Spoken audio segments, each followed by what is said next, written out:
Corona ಎರಡನೇ ಅಲೆಯಿಂದ ಮುಚ್ಚಿದ್ದ ಚಿತ್ರಮಂದಿರಗಳು ಇದೀಗ ತೆರೆದುಕೊಂಡಿದೆ.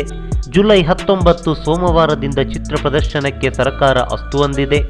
50% ಆಸನಗಳೊಂದಿಗೆ ಚಿತ್ರಮಂದಿರ ತೆರೆಯಲು ಸರ್ಕಾರ ಆದೇಶಿಸಿದ ಬೆನ್ನಲ್ಲೇ ಬೆರಳೆಣಿಕೆಯ ಚಿತ್ರಮಂದಿರಗಳು ತನ್ನ ಪ್ರದರ್ಶನವನ್ನು ಆರಂಭಿಸಿದೆ ಎಂದು ಹೇಳಲಾಗ್ತಿದೆ. ಆದರೆ ಒಂದಿಷ್ಟು ಚಿತ್ರಮಂದಿರಗಳು ಶುಕ್ರವಾರದಿಂದ ಕಾರ್ಯಾರಂಭಿಸುತ್ತಿದೆ. ಹಾಗಾದರೆ ಮೊದಲು ಪ್ರದರ್ಶನ ಕಾಣುವ ಚಿತ್ರಗಳು ಯಾವುದು ಅನ್ನೋ ಪ್ರಶ್ನೆ ಸಹಜ. ಅದಕ್ಕೆ ಉತ್ತರ ಮುಂದಿದೆ ನೋಡಿ.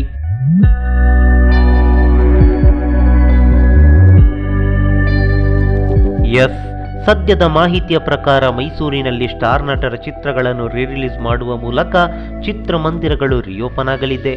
ದರ್ಶನ್ ಅಭಿನಯದ ರಾಬರ್ಟ್ ಹಾಗೆ ಪುನೀತ್ ರಾಜ್ಕುಮಾರ್ ಅಭಿನಯದ ಯುವರತ್ನ ತೆರೆ ಕಾಣಲಿದೆಯಂತೆ.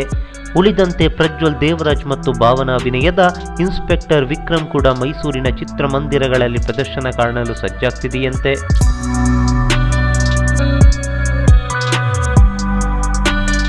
ಇನ್ನು ರಾಜ್ಯಾದ್ಯಂತ ಒಂದಿಷ್ಟು ಚಿತ್ರಮಂದಿರಗಳಲ್ಲಿ ಹಳೆಯ ಚಿತ್ರಗಳನ್ನು ಪ್ರದರ್ಶಿಸಲು ನಿರ್ಧರಿಸಲಾಗಿದೆ. ರಾಬರ್ಟ್, ಯುವರತ್ನ, ಇನ್ಸ್ಪೆಕ್ಟರ್ ವಿಕ್ರಮ್ ಜೊತೆಗೆ KGF ಭಾಗ 1 ಸೇರಿದಂತೆ ಸ್ಟಾರ್ ನಟರ ಒಂದಿಷ್ಟು ಚಿತ್ರಗಳಿಗೆ ಮಣೆ ಹಾಕಲಾಗ್ತಿದೆ. ಆ ಚಿತ್ರಗಳು ಯಾವ್ಯಾವುದು ಅನ್ನೋದಕ್ಕೆ ಶೀಘ್ರದಲ್ಲೇ ತೆರೆ ಬೀಳಲಿದೆ. ನಮಸ್ಕಾರ.